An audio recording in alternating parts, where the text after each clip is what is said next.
time we are coming back after the long lockdown. I was in my classes of acute coronary syndromes when we last left.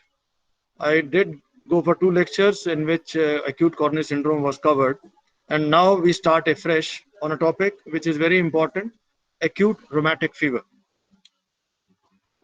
Well, acute rheumatic fever is an immune mediated non-suppurative sequelae, non-suppurative sequelae to a suppurative form, that is pharyngitis, which has resulted because of group A beta hemolytic streptococcus, that is GABHS.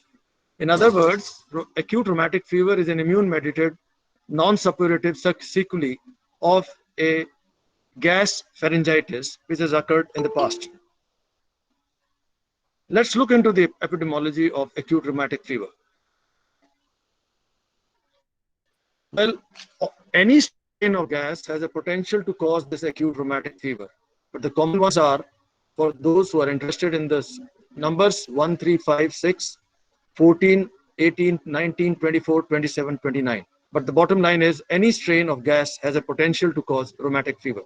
Even those strains of the streptococcus which cause skin infections and of group C and G, that is besides group A, have also been investigated in the etiology of rheumatic fever. It is not only the streptococcus which is important. There has to be a good number of host factors which have been contributing to this disease. If we look by epidemiology, one is the living conditions. Overcrowding, poor sanitation always leads to an increased number of streptococcal infections. So there is always a chance of having the infection more commonly. Well, the families would be sharing that overcrowding, poor sanitation. So generally it is seen in the familial. But not only it is because of these living conditions, if we look into the concordance rate, it is 44% in the monozygous twins and just 12% in dizygous. So there is something to deal with the concordancy in the family per se.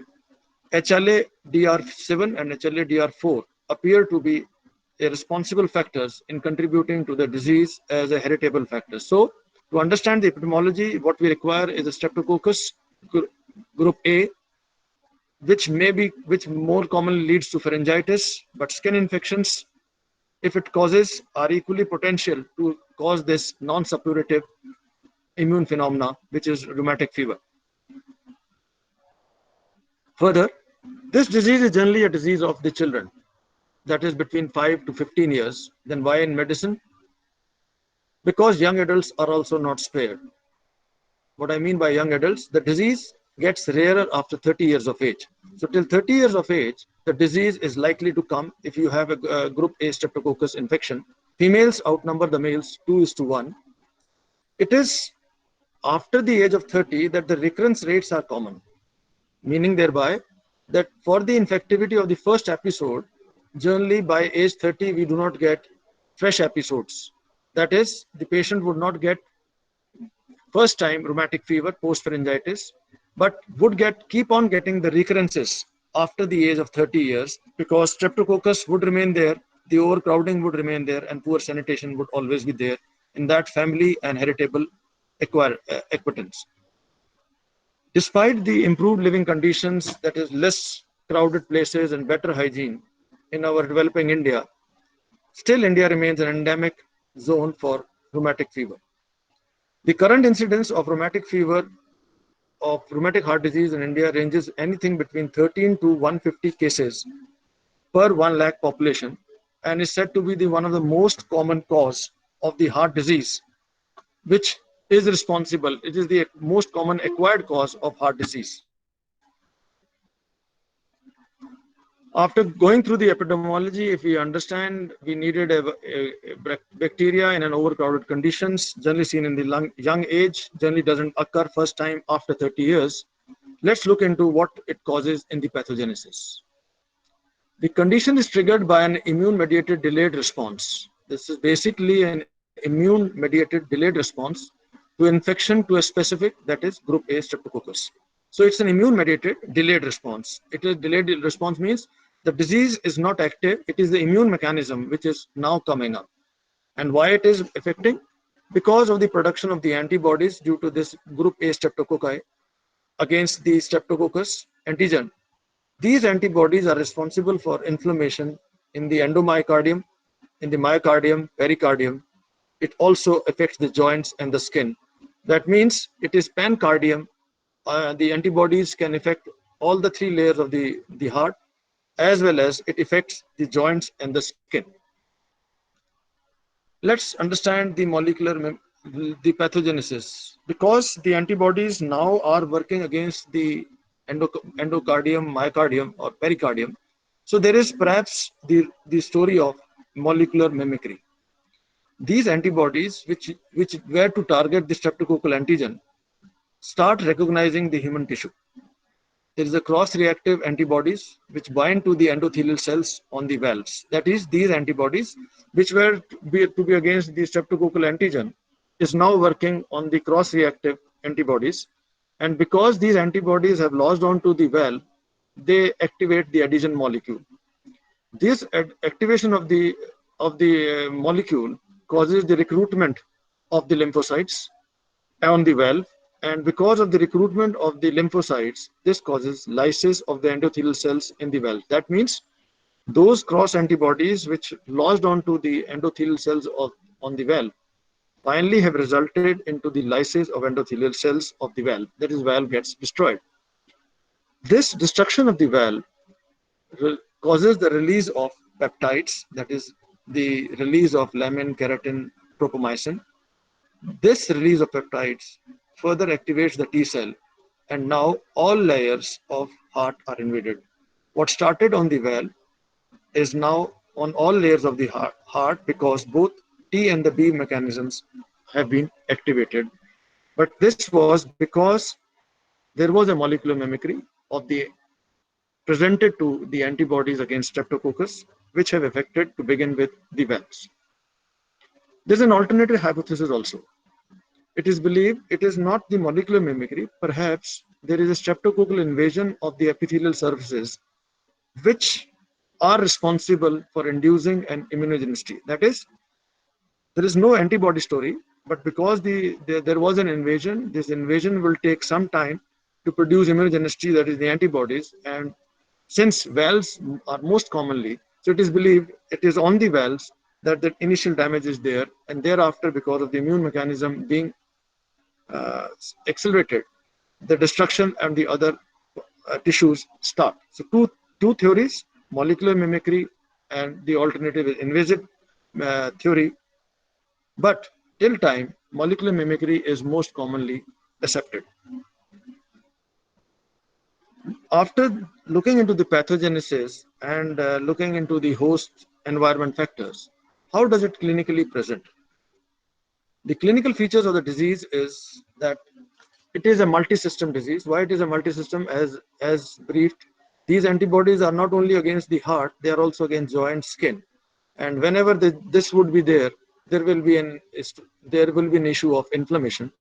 So it is a multi-system disease which has fever, which is usually very high grade, and we all know that with fever there would be anorexia, lethargy, which is invariably a part of the fever.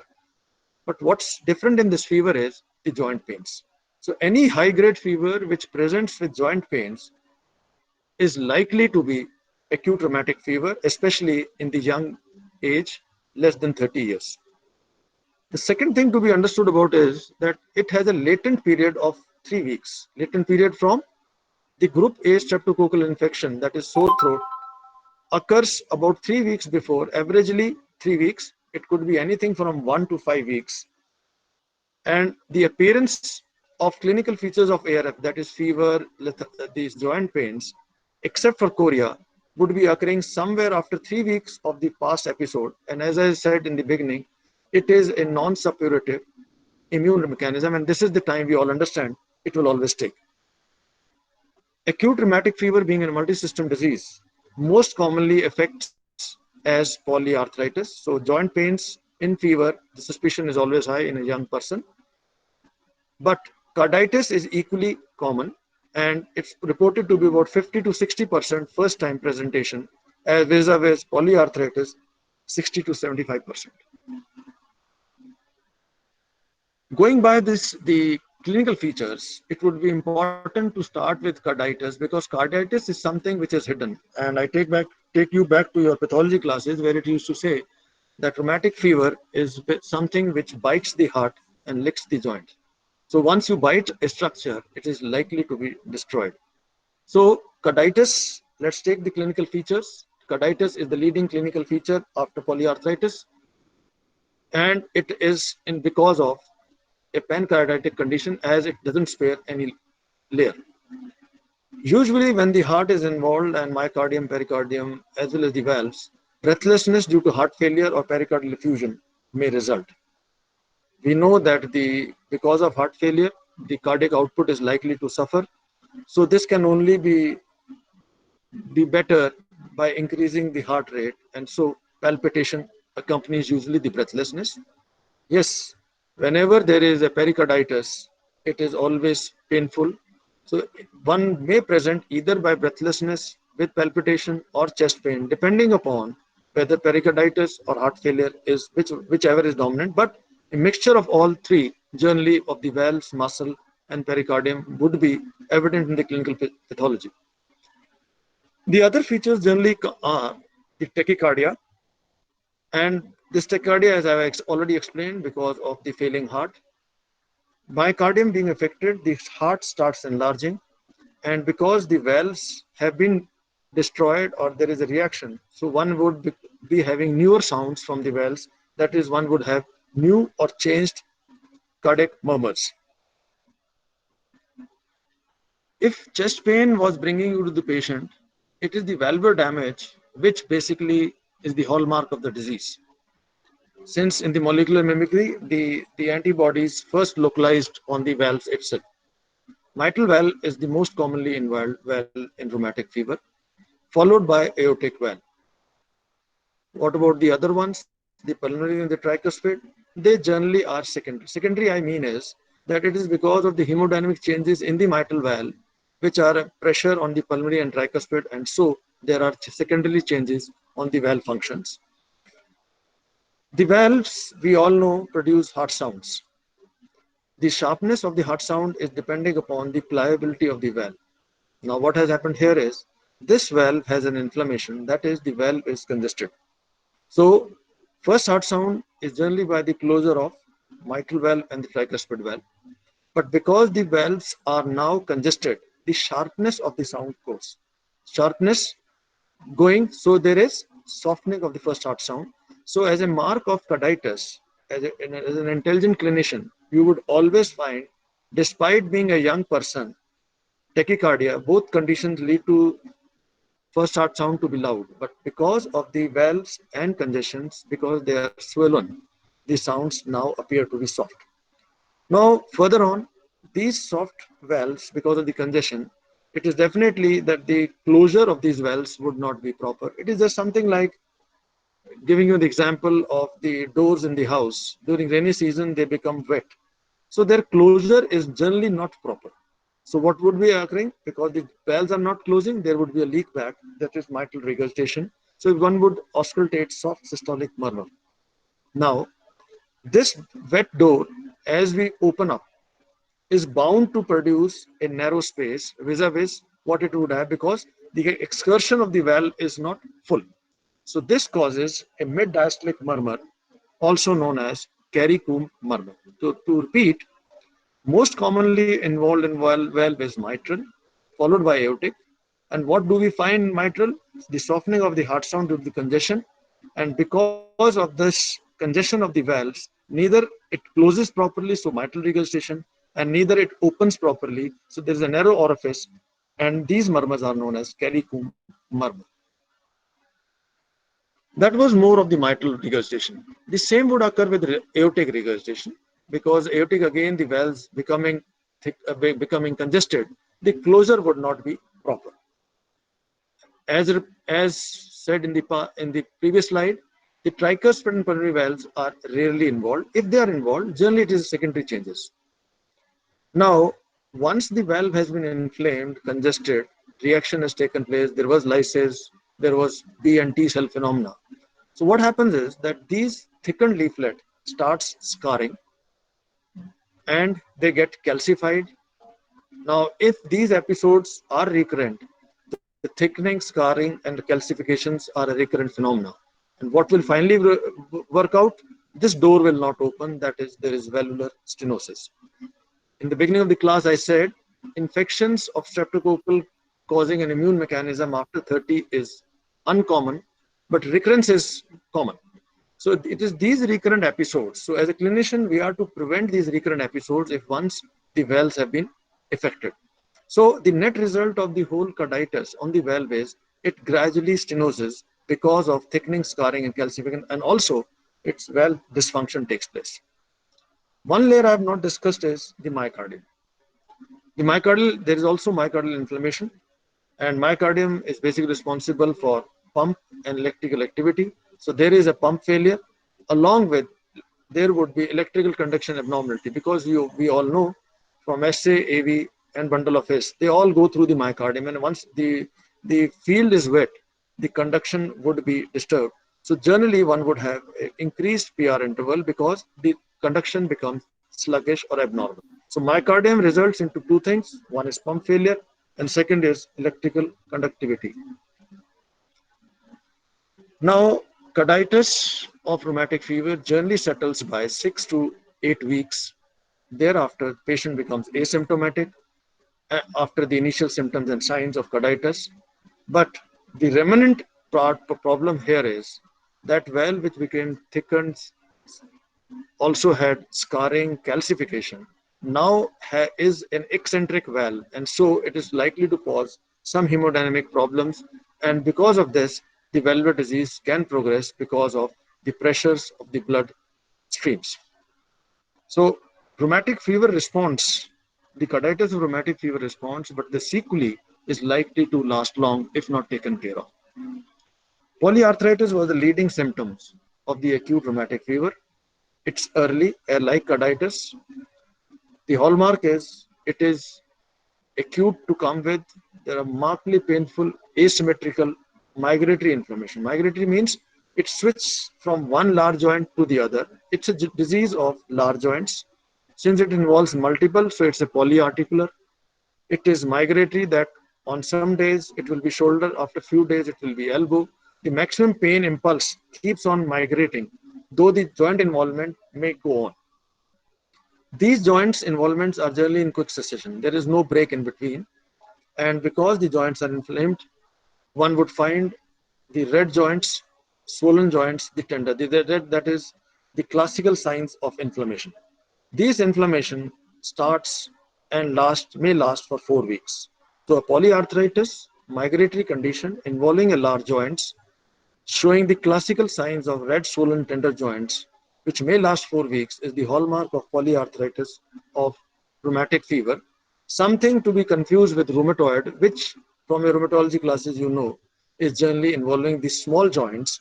The redness, swollenness, the redness is missing there. Here the redness is on. One thing to be always remembered is that this joint, despite being very painful, the it is highly responsive to the NSAID therapy. That is, once you give anti-inflammatory drugs, within 48 hours, there would be a dramatic change in the pain, the swelling, and the redness, a hallmark which is not visible in other types of arthritis. Polyarthritis and carditis were the more common ones.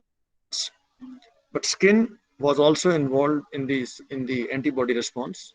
In the skin lesions, it presents as erythema marginatum in less than 5%. To begin with, it appears to be a red-pink macule that clears in the center. It has red margins, like this picture, which has red margins. Generally, they appear on the trunk and the periphery, but spares the face. So these pink macules, red and pinks, with the clearance in the center, on the torso, more common and not involving the face, is the hallmark of erythema marginatum and associate of this immune phenomena.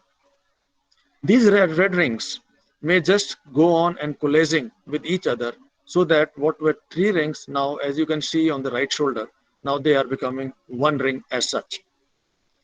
Whenever in confusion, it is always good if you can give the patient a hot water bath, because after hot water bath, these are erythema marginatum may become prominent. Why I say so? This disease is easily identified in fair people, but in majority of us as Indians and brown colored people, this can be a very good sign that giving a hot bath, one can find these erythema marginatum. The other skin lesion of importance is subcutaneous nodules. We have firm, painless, small nodules which are best palpated on the extensor surface of the bone. As you can see, this nodule, this on the spine, these are the subcutaneous nodules which are painless, firm, and on the extensor surface, never on the flexor surface. They have a peculiar thing that they appear more than 3 weeks after the onset of polyarthritis or carditis. That is, if they appear, they almost confirm the diagnosis rather than they make the diagnosis. Say a patient who had carditis or polyarthritis and has these nodules appearing after 3 weeks, definitely clinical evidence of rheumatic fever is on, and they would help you in confirming what your thought was. So these are the subcutaneous nodules as we thought. These four features, that is erythema marginatum, subcutaneous nodule, carditis, and arthritis, they present acutely within first 3 weeks, with this the last one appearing subcutaneous at 3 weeks. But Syndrome's chorea is the other one, which is a late manifestation, and this is with a neurological manifestation. That is the late neurological manifestation which appears. Why I say late? They may appear even as late as 6 months after of the episode of the acute rheumatic fever or pharyngitis per se, a condition which is seen more in females. There is a lot of emotional lability. Females generally are emotional labile. That is not the reason. What brings your attention is the abrupt, purposeless, involuntary choriformic movements. These are purposeless, swinging movements, dance-like movements, which generally are involving the head and the upper limb. For some good reasons, the lower limbs are less involved. If you tend to grip such patients, the grip would be in a relapsing type. That is, the grip would be coming and going, what is also known as milkmaid sign. Like you milk a cow, the sign that the grip goes on changing as such. These purposeless movements generally are restricted to one side, but may become generalized. So a late manifestation with involuntary movements with a lot of emotional ability. What is the hallmark is this they cease to occur, these movements cease to occur when the patient is sleeping. So rest and sleep, these movements cease. Does it affect the speech? Yes. The speech becomes explosive and halting. So with these movements, emotional ability, if somebody has a speech involvement, the suspicion of chorea should always be there. The good point is spontaneous recovery within 6 weeks to 6 months. So chorea in rheumatic fever has a rule of 6 that expect chorea at as late as 6 months and expect chorea to spontaneously heal between 6 weeks to 6 months. That means it is a self-limited condition, but can be at times quite troublesome because of these abnormal movements which cease on sleeping. This is something what the movements look like. You can see the hands in different ways.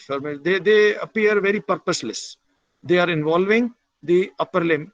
They are involving the head and the face. Though in one of the pictures, the lower limb is also involved. So these generally by rule, it is the hand and the face which is involved. To sum up, if we look into the clinical features, we have the carditis, which is because of the heart failure will present as dyspnea. If the output is less, there would be a blackout syncope.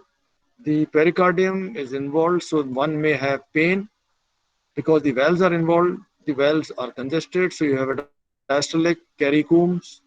The valves don't close properly, so one would have aortic and mitral regurgitation. The myocardium is congested, so when one has electrical disturbance, that is heart block. So as clinician, we are on a lookout of all of them, and some of them may be identified. Do watch the subcutaneous nodules; they are present on the extensor surface. Do watch for the polyarthritis, which is migratory type, This may occur in a background of an erythema marginatum and a very high grade fever.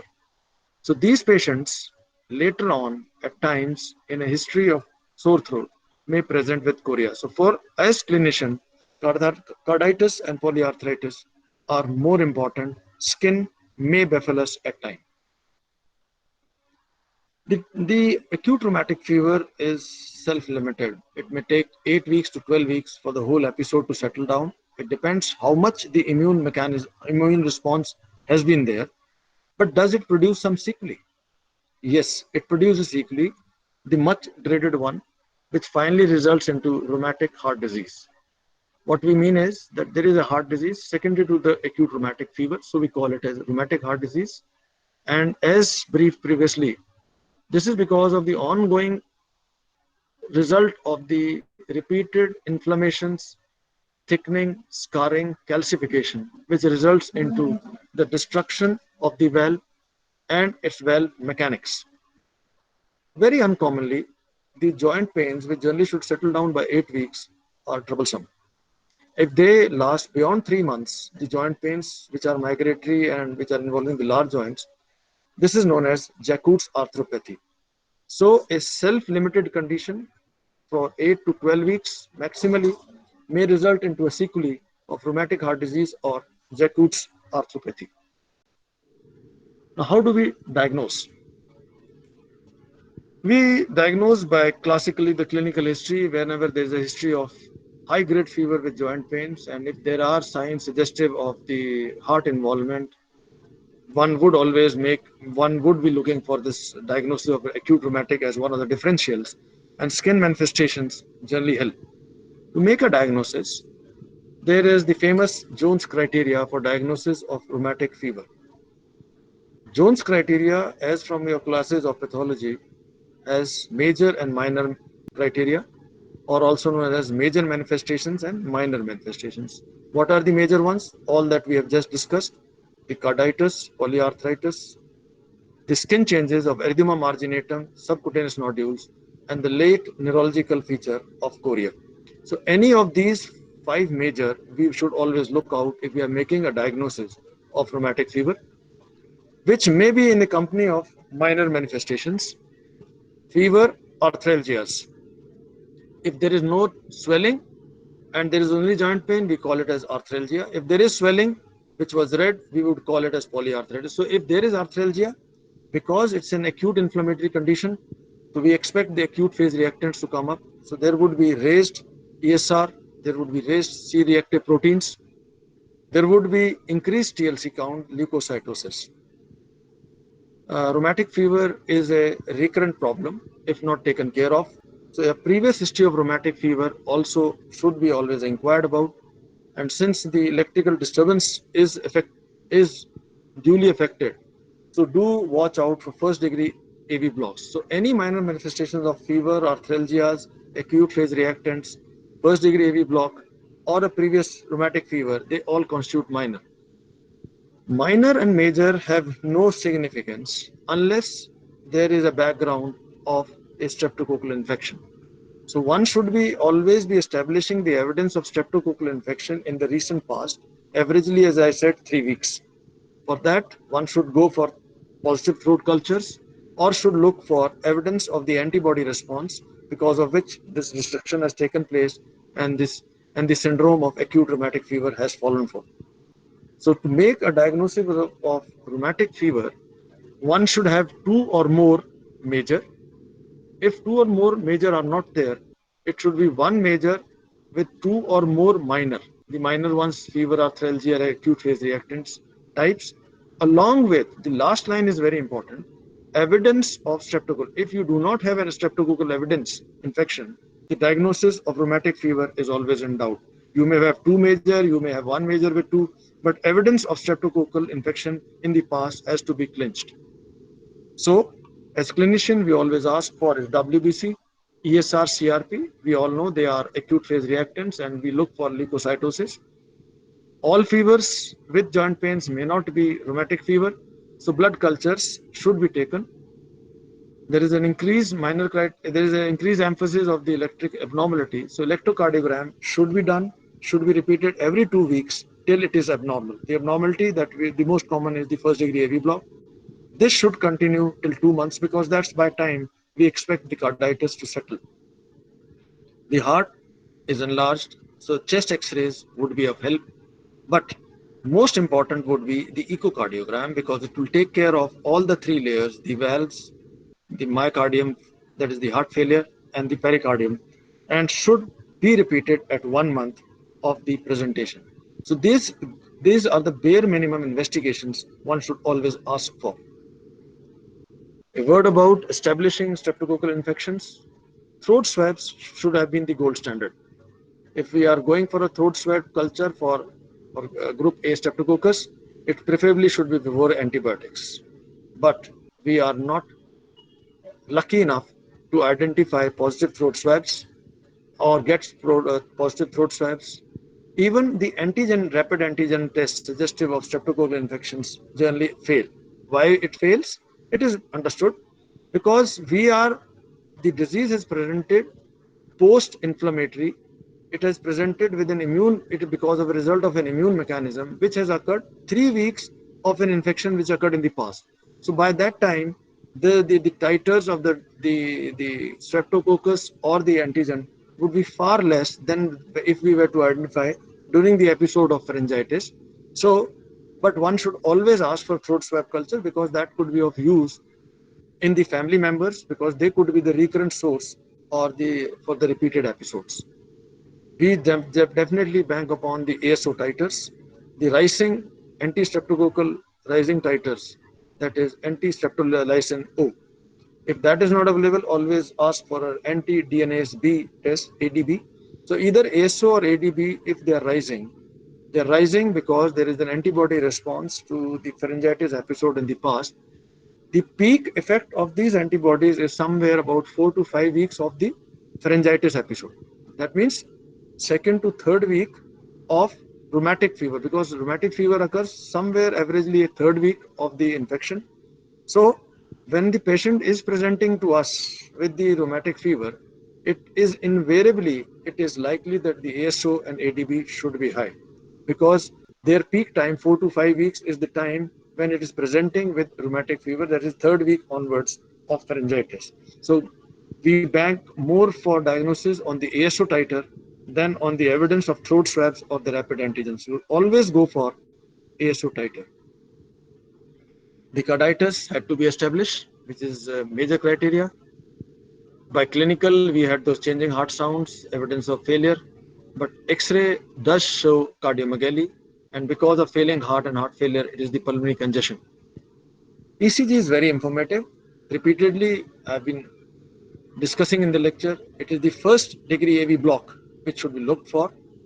So it is ECG also can tell us something about the pericardium.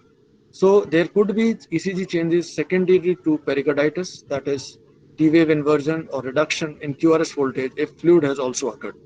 So ECG look out for the electrical abnormality, but also look out for pericardial involvement, which could be in the form of low QRS voltage. Echo is gold standard.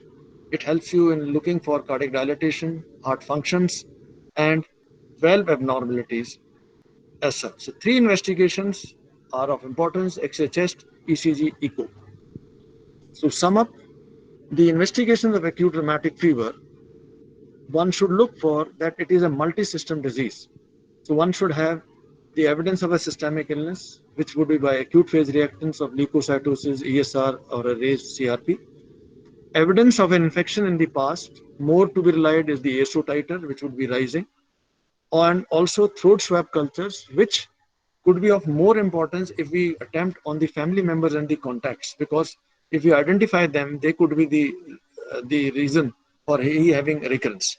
And as I said, X-ray chest, ECG, and echo are always helpful in a background because carditis is something deep and polyarthritis is something superficial. So you can always identify polyarthritis very well, and the all features of carditis can only be evident provided we go for an echo, ECG, and X-ray chest.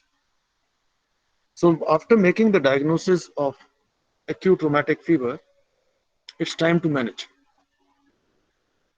For management, we look into the journal measures.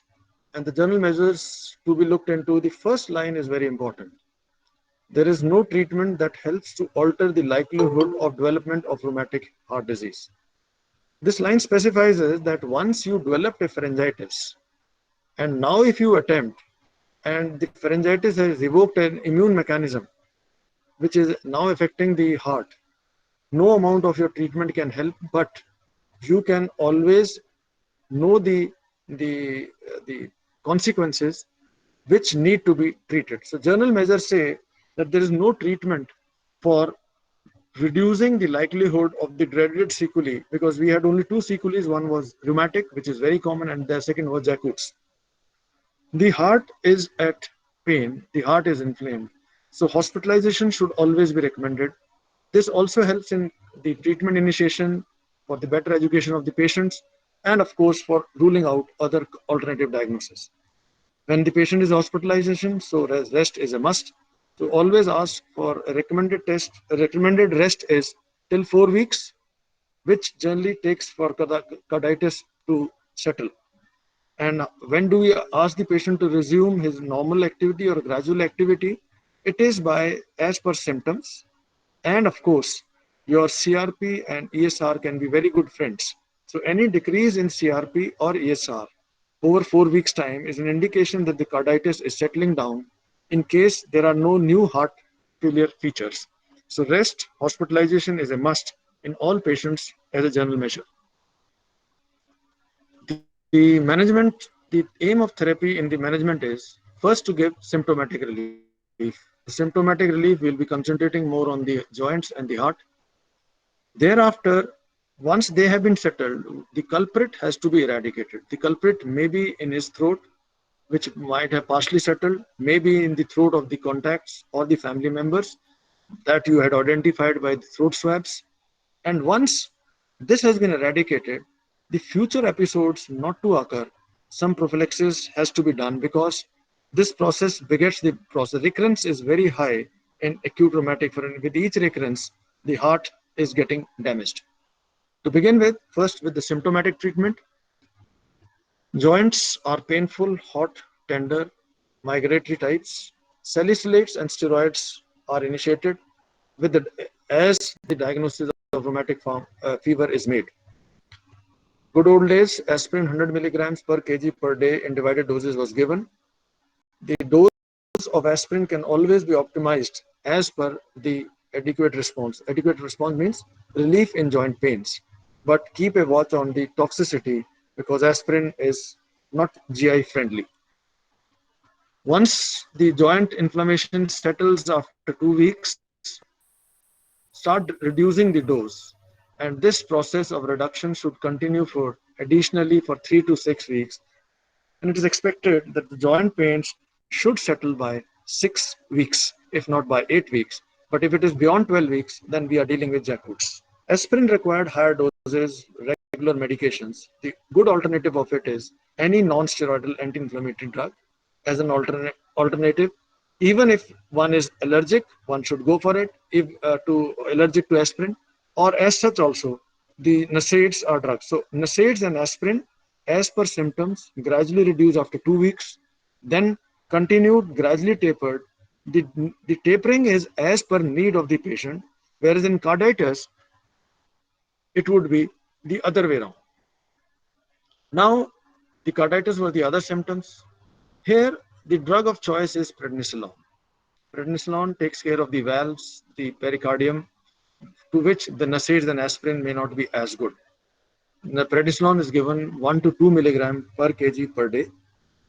This takes care of the inflammation, but because of the inflammation, the other effects, bad effects like heart failure, needs to get treatment as is the traditional or conventional treatment for heart failure, that is bed rest, diuresis, ACE inhibitors, that should go on.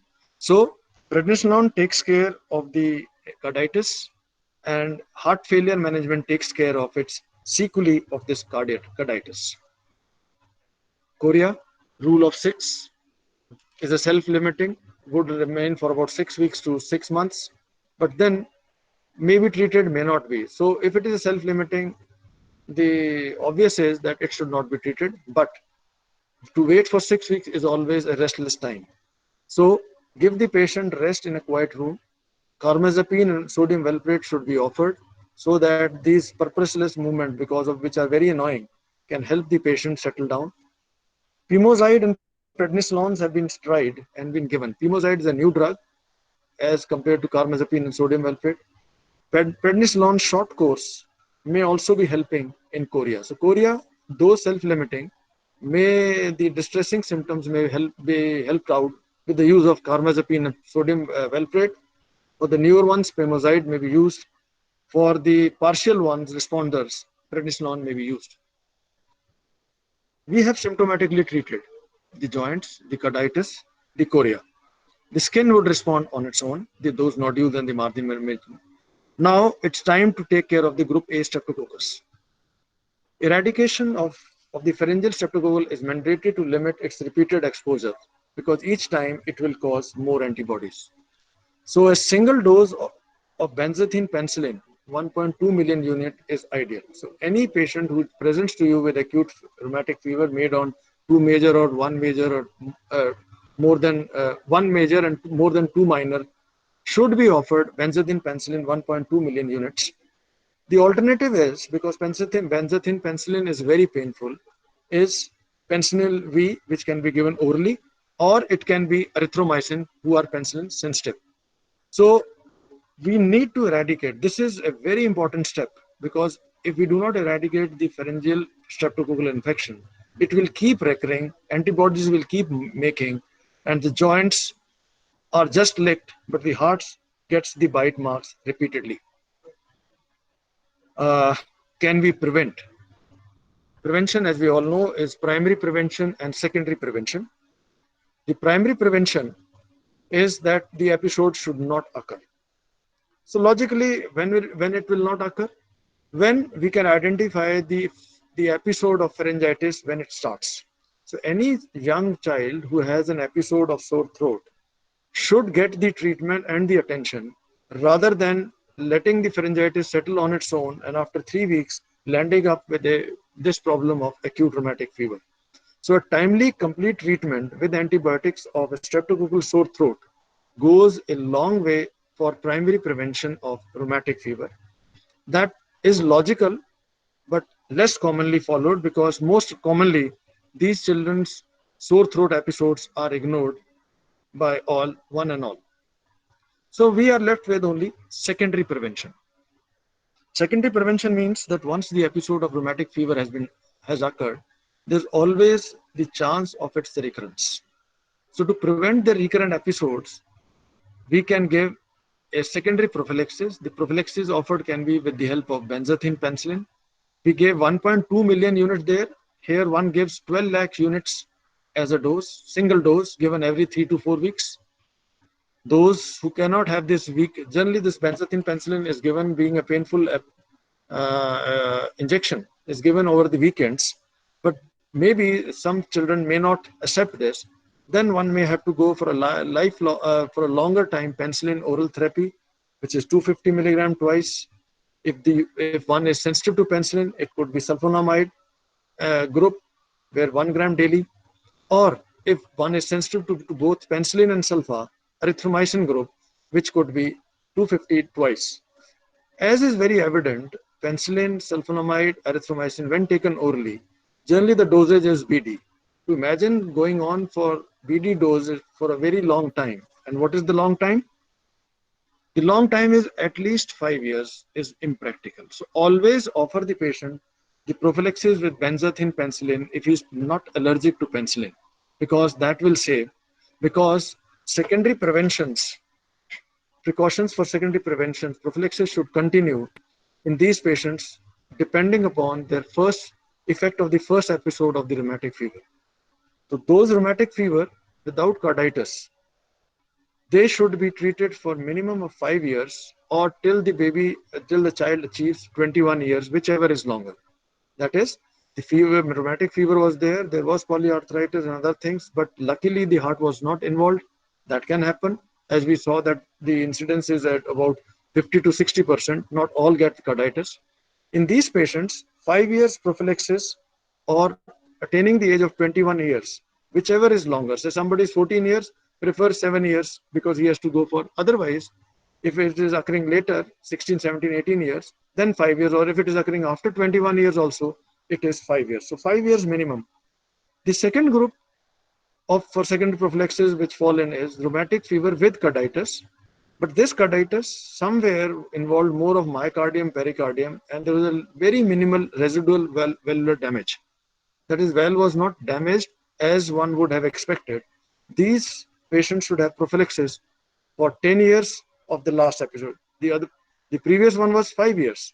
This is 10 years of last episode, or again that age of 21. But best to remember is 5 years of the last episode for those without carditis, 10 years of the last episode with carditis but no residual damage.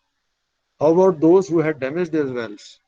Those rheumatic fevers with persistent valvular damage, which was evident clinically and proved on echo, should have prophylaxis till the age of 40 years of age.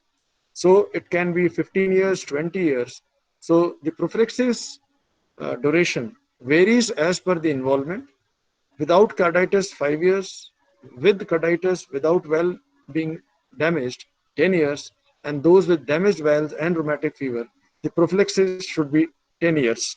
It should be 40 years of age. But what's more important is prefer benzathine penicillin over the oral ones.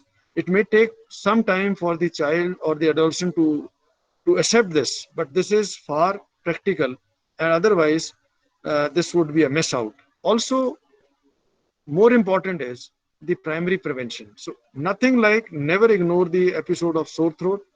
If it has occurred, then we should not ignore the secondary prophylaxis, which has its duration based on the timing. So, if we look into the total management, in the management, we took care of the symptoms, which could be salicylate dominant in the arthritis, steroid dominant in the carditis, chorea symptomatic dominance like valproate and the carbamazepine. What follows thereafter is the eradication, which should be not only the patient, the household contacts, where adequate antibiotic cover should be given, and these episodes not to recur.